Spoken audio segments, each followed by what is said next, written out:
you were on the job when Martin Luther King was assassinated? Yeah. Is there like there were demonstrations. Yeah, there was some shit going on there. I don't know exactly what it was, but we were doing 12-hour tours. 12-hour tours for a month or so, whatever it was. It wasn't that long, I don't think.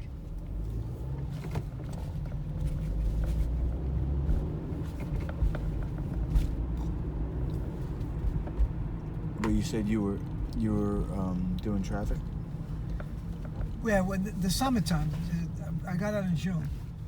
Of the academy? June 67, I got on the job, and in September, because there were a lot of problems with not riots so much, but there were a possibility of disruptions and civil disorders, things like that. So they put us right out on the street. They took us. We got into the academy. We were there maybe a week, and then they took us downstairs into the basement firing range. We fired 40 rounds from our pistols, and they put us out into the street. Whoa. Yeah, that was our training, initial training. We basically did nothing. Just stood out there with the senior guys. They kind of controlled everything, you know, so it wasn't that bad. And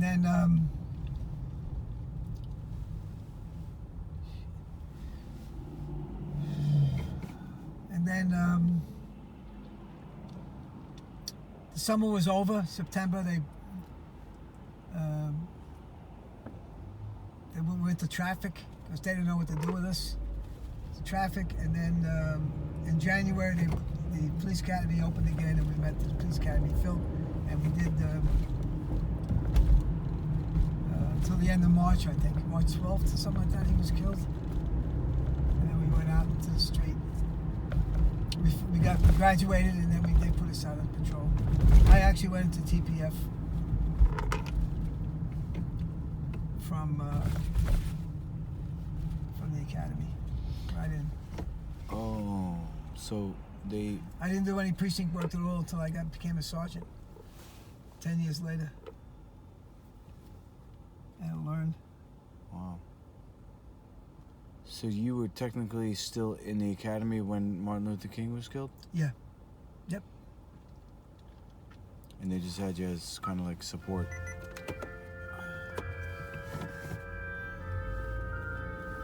Yeah, they put us out. We did our 3 months. It was maybe 3.5 months. We were actually physically on the job in the police academy. That's the amount of training we had. 3.5 months, and then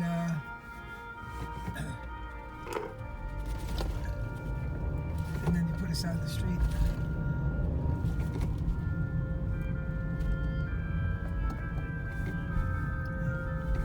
So then you went back in and you finished up, and then you went to TPF? Yeah, from January 68. January 68 to March, maybe the end of March 68. And when I was in the academy, I was interviewed by the commanding officer of TPF, who was a graduate of the LaSalle Academy. Okay. Jimmy Sullivan. And he looked at my record, and he realized I was a graduate of LaSalle. I had done 2 years in the Army, and he interviewed me. He said, "You want to come to TPF?" I said, "Yeah." So, and I was trying to explain to people, TPF is Tactical Patrol Force. Was that essentially the predecessor to SWAT? Yes. Oh. We had actually a SWAT unit in there. But they were eventually... We were there for civil disorders, basically. Civil disorders, riots. We went into the prisons. There was an incident in probably in the 70s, maybe the middle 70s, something like that, where the tombs, there were riots in the tombs, which were the prisons. Queen's Tombs, South Bronx. They rioted. The prisoners rioted, basically. And then we handled that. We handled the Columbia University takeover by the students and the riots in there. Did that. Anti-war demonstrations. Vietnam? Yeah. Anti-Vietnam War demonstrations. And other colleges too. Queens College. I think it was Queens College. Whatever colleges. They also took over. And basically, the people had taken over the colleges. And what happened was that the Columbia University specifically, they allowed, instead of doing the usual vetting of students getting in, they allowed people who were radicals to come into the school. And they were radicals as professors. And when the Vietnam was starting to really heat up, they took over the school at the urgings of these communist professors. You know? So Columbia said, well, we're going to lose the school. I mean, who's going to go to the school? You have this shit. And they called us in as somebody would call somebody to remove a disorderly person from a business. Although they were entrenched there. You know? And they were destroying the property. So we went in and You had to clear it out room by room, or you knew well, where it wasn't that many. It wasn't that many rooms. There was a section, a whole section. It was one building actually that had all the problems in it. One cop was killed. It was somebody jumped on him from the first floor, and he fell, and he got a heart attack and died. Film score by Dmitry Shostakovich. One of 50 selections on classical Spark. The 3 CD collection we're featuring this hour. We would love to send it to you with our thanks. You're saying that you had a SWAT unit. I thought it Well, it wasn't a eventually SWAT became unit. SWAT. It wasn't a SWAT unit. The training that certain guys had. I fired the sniper rifle, the shotgun, and our service pistols. And we were trained how to break up congregations of disruptive people. Once we went to, I remember specifically where 2 times we did this. When I was a rookie, the first summer, there was a garbage strike, and the people, nobody's picking the garbage up. It was blinded, and people were taking the garbage and building bonfires with it in intersections. And they called us to put a lid on it, and we went from Queens in our buses. We had these big black buses. There were 50 cops on each bus. They sent us to Manhattan. I remember driving from Queens. We got on the Triborough Bridge. As we were going over the Triborough Bridge, we saw these big black plumes of smoke billowing out over Spanish Harlem, which is where this was happening. Wow. And we all kind of thought, well, it's the end of the city.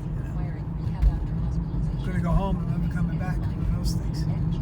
But there were just mobs of hoodlums, basically. Hoodlums and assholes. They didn't want to call the fire department, I guess. Well, no, they were shooting at them. Oh. The fire department was being shot at from the roofs. Oh, wow. And one guy who fired, he had a rifle and he was shooting, I don't know what kind of caliber it was, but shooting from the roof. And there was a woman that was killed because cops in the street were firing back, and she stuck her head out the window. She was leaning out the window to find out what was going on, and she was killed by one of our bullets. Oh, man. Yeah. Anyway, they found this guy at the bottom of an air shaft outside the building. He was on the roof. A couple of cops went up there. I think it was precinct cops, and threw him off.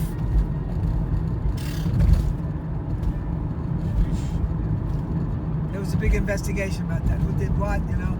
Yeah. Bullet.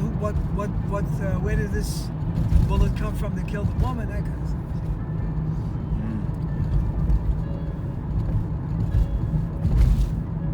we got to the precinct, 2-3 precinct, 23rd precinct, and we're driving down the block of the precinct, and there are the precinct cops. We're all lined up outside the building, you know. And they had air raid warden hats on. They had the military helmets on, this and that. We had our helmets, but it was PD helmets, you know, with the mask in the front. And as we drove down the block, they all started to cheer and clap. You know, hey, you know, the Marines have landed. That kind of shit.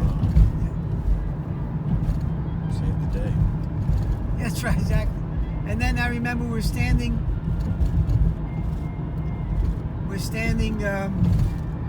on one of the avenues. I'm not sure, it was Lexington Avenue, was that? And we're walking down to this big pile of rubbish and stuff, and there was a whole, must have been 100, maybe more, scales out there standing in front of us, and they were throwing shit, bottles, garbage, things like that, you know. So one of our captains said, "All right, enough of this shit. Take them out." And the sergeants got in front of us. Okay, we all started to run. And some of them left, but some of them stayed there, and we left their bodies on the street. What do you mean? Did they beat them up? Well, we went by. We you know, they tried to stop us, fight us, whatever. I don't know what the fuck they were doing, and we just knocked them out. End of problem. With your fists or with the nightstick? No, the nightsticks. Yeah, nightsticks.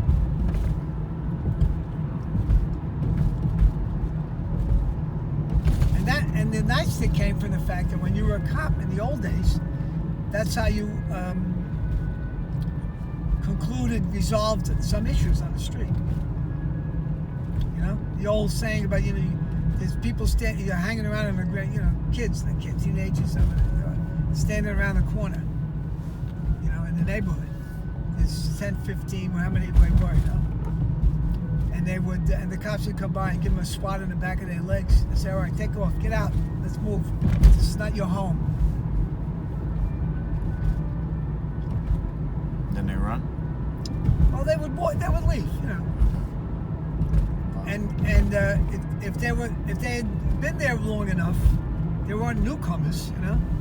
When they saw a couple of cops walking down the street, and you're standing with your friends, you would move, you would leave, automatically, because you knew what was going to happen. I'm trying to think. When's the Tombs? Yeah, the Tombs. That was.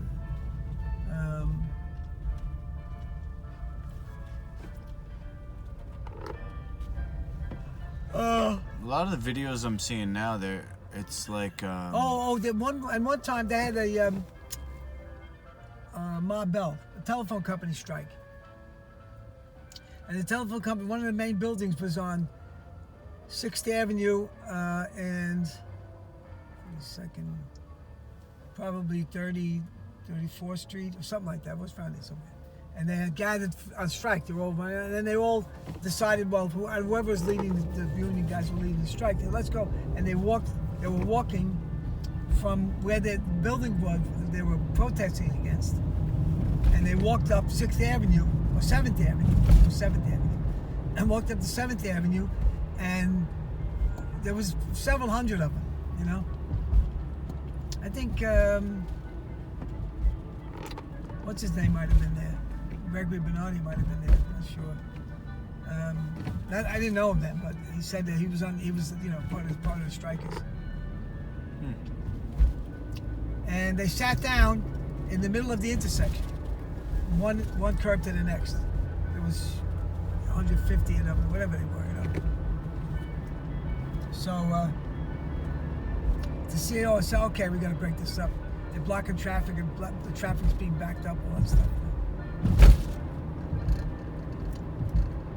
And so we wind up in the wedge. They put us in the wedge.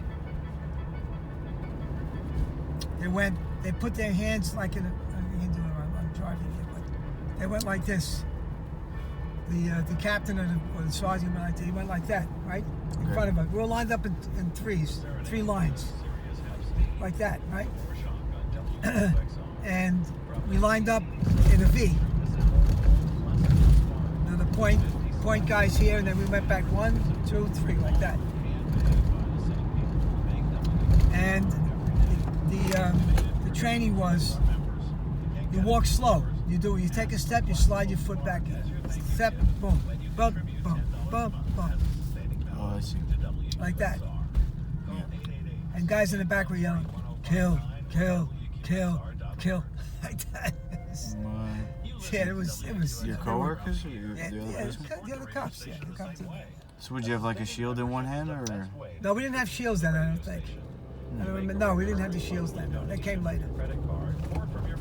And we got to within. The guys were looking. The guys they were all sitting on the rear seat in front of me. They were turning back, looking at us.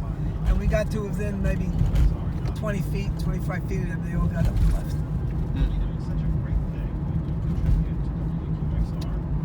Very intimidating.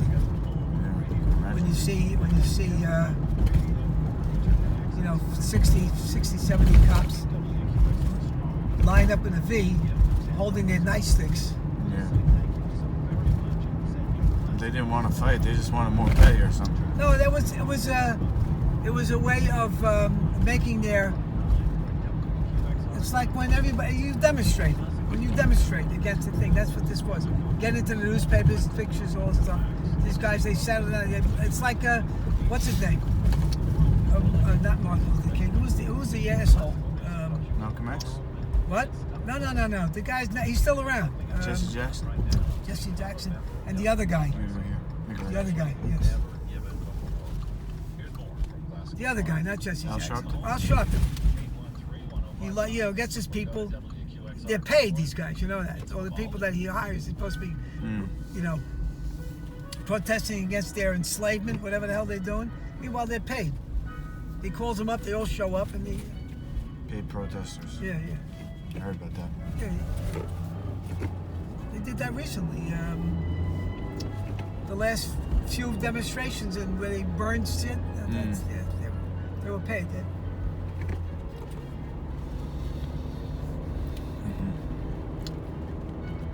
I was reading something, or I heard about something where they're claiming that it's kind of like a real estate scam where they drive the price of the real estate down and then they come in and buy it.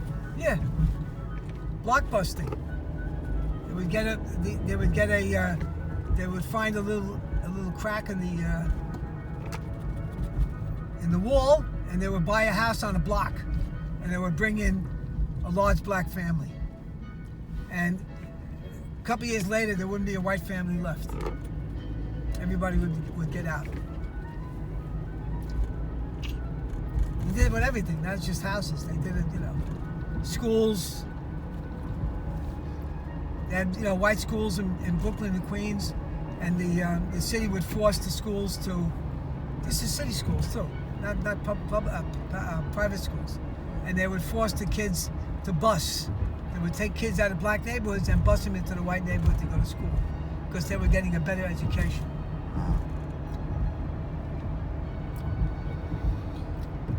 Well, interlocking. Interlocking. You got guys like who's the Republican? He's got a talk show, Larry Elder. Yeah. He's a black guy. Yeah. He's a good guy. I think it's a large population of America that's black Republicans. Yeah. No. Your mother had a conversation with one the other day. At the end of the conversation, they hugged. He was talking about Trump, what they're doing to Trump, this and that.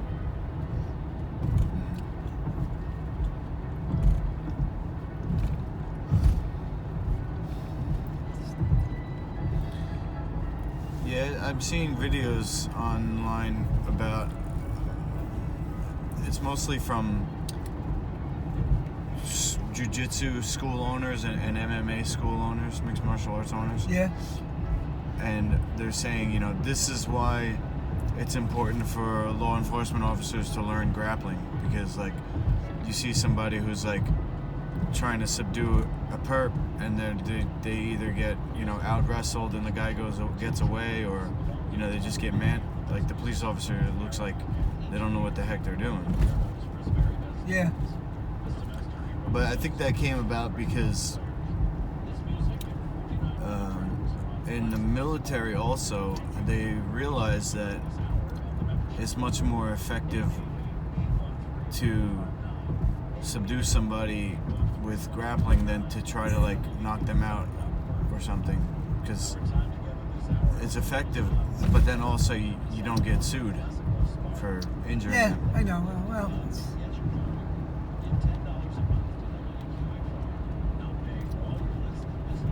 Especially with the head injuries. yeah. Somebody could get, you know, change their whole life. Yep.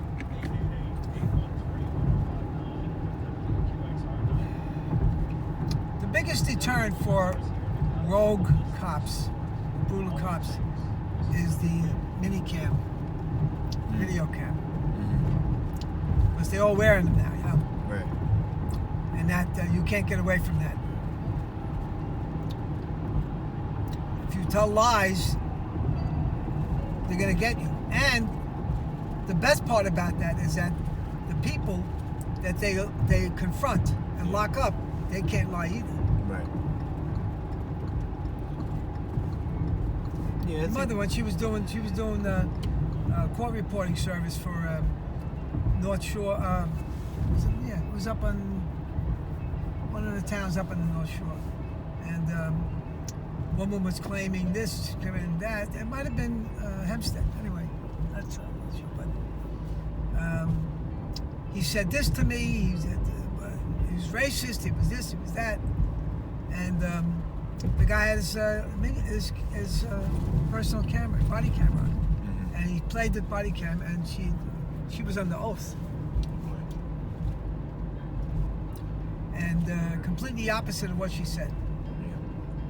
So the judge hammered her for the summons, and she had she said something like, "Well, I don't remember exactly what happened, but that's the impression I got." That kind of shit. Yeah. You can't get away from it. Yeah, I guess it's a double-edged sword with the amount of surveillance. I mean, Yeah. you got these on the other end of it. You got the traffic lights, Yeah. traffic cameras, and basically it's a victimless crime that you I know. No. I agree with you. That's a violation of our privacy rights. You have a right to confront your accuser, and you can't confront a camera. You know. Plus the fact that the law isn't the biggest weapon. Most powerful weapon that a law enforcement officer has is discretion. You take the entire situation into consideration, and you figure out what you think is just in this case. Like, for instance, you don't have to arrest a guy because he commits a violation. A crime is one thing. If you get a guy who's this guy did the wrong thing. One of the guys I knew from TPF, he locked up a lieutenant commander, a lieutenant, who had come from a party with his fellow officers in Manhattan, celebrating something, whatever it was, a birthday or a promotion, something like that. Okay. And you can't be an alcoholic and be in the military. You know? You're going to be discharged. They'll send you. They may not even send you for therapy, because they just may kick you out. I don't know what the situation is now. And it was a nice kid, you know. And this guy arrested him, and he eventually got off the job. Though he was a shithead. But this guy that really impacted his career. This kid. He was an Air Force officer, I think. You know? Discretion. You get a guy who's driving a car who's got no insurance, right? And the family's in the car, and he's got a couple of little kids. He's out of work, you know, that kind of thing. So you don't hammer him. You don't hammer the guy. A lot of times you can do that. Just ignore it, you know.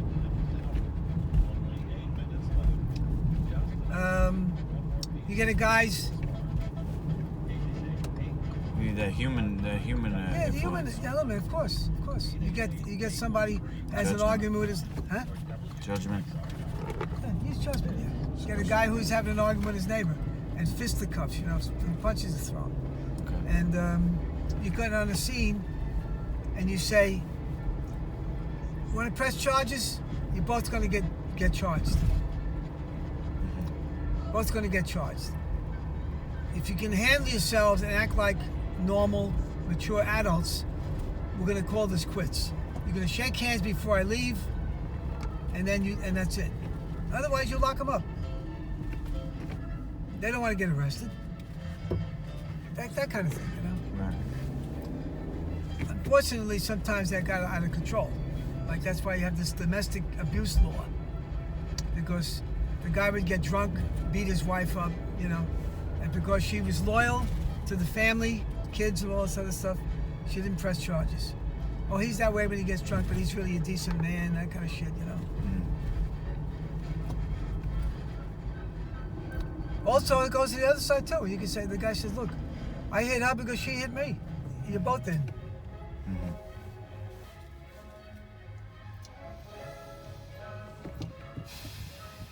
Now it's like terrible now because the police officers are being abused by the citizenry out there, and there's not much they can do about it. Because if you do something 1% wrong, you're going to get hammered. So cops are not doing anything. When was the last time you saw a cop on a patrol car? Even in Limbrook, you don't see them riding around. You used to see them pulling cars over all the time, doing this. They don't see them around anymore. That's a good point. I can't remember the last time I saw a Nassau County police car. I think I saw one coming up from down there one time. He was on Franklin? no, what's the other one? Not Ocean. Hempstead?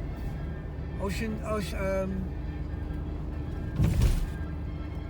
Nassau? The main road that goes down through Malvern and Hempstead? no. Nassau turns into Hempstead Avenue. No, not Hempstead Avenue. And it The big splits road, the into big Ocean. one, Peninsula Boulevard. Oh, okay. Yeah, I think it was Peninsula. Or Ocean Avenue. Is it Ocean Avenue there? Yeah, Peninsula? Ocean Avenue splits Yeah, at the farm. Ocean Avenue. He was on Ocean. That's what I saw him. It was a big SUV. And I think that was the first one I've seen in must be weeks. You know? Probably got low enrollment. Well, not so much, I don't think. Not so much. One of the guys at the gym, he went from the fire department to the police force. Yeah. To the military. Now he's Air Okay. Force Okay. or Army or something. Wait. He was Air in Force. what organizations was he with?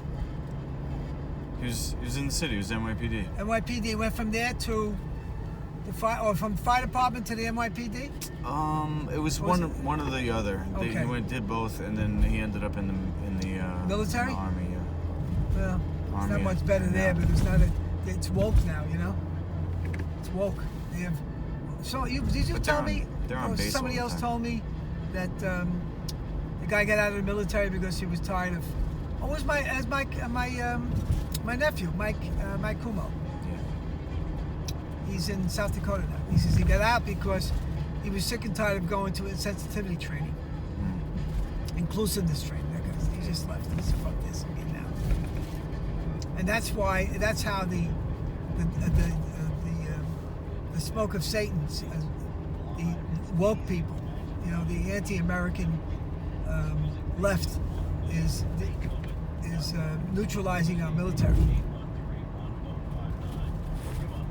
Well, putting in women that shouldn't be there. You can't say anything to anybody. You can't do this. You can't do that. Yeah, I think they're bringing in foreign military to police. Like in California, I just heard something in California. They got a graduating class of non-citizen police force. Are you kidding me? No, it's like we're so good I gotta about look today. that up. Yeah. Because the whole thing was when one of the possibilities I would say is them doing a false flag shutdown to cause like civil unrest, and the American military is not going to turn against its own people if to put us in camps. They end up joining the militia. So they got to bring in what they will call the Blue Hats, which is basically the United Nations. United Nations, yeah, right. And supposedly they have secret camps now of non-citizens being trained in the United States. But the most recent one was today in California. Yeah. Which was a non-citizen graduating police class. I can look that up. I haven't heard of that. I know that's one of their strategies. Hire foreigners to police the United States. Yeah, and people who want to come to the United States for a better life or a better job or whatever. I'm gonna go left. I know. Oh, okay. This guy's going too slow. Make the light. Late as it is.